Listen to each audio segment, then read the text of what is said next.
It's Cash Lips today. HKD forward here for big was before.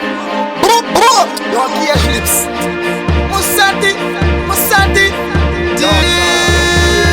Danger song. Kuno ndogo moshaka mangoma kuno biko mangoma kuno taito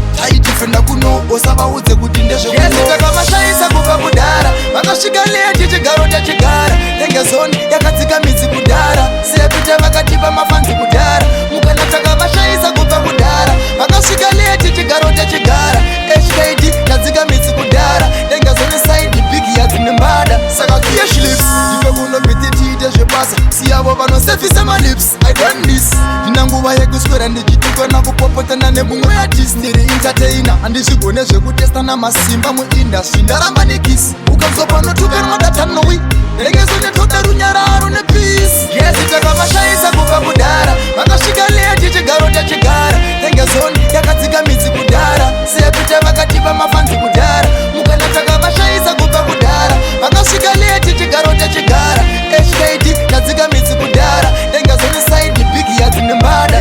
vakoteka ngoma tina mugano atandina basa nezvesere zvangu HKD takara ati mokundika tinoliita kwataienda tasvika tisu tinomaitisa kusazvida kana kuzvipikisa pana anogona kuzvichinja ndosaka ndaimba sangu vamwe vavo vakabhiliva HKD kuno ndogo moshakwe mangoma kuno biko mangoma kuno taito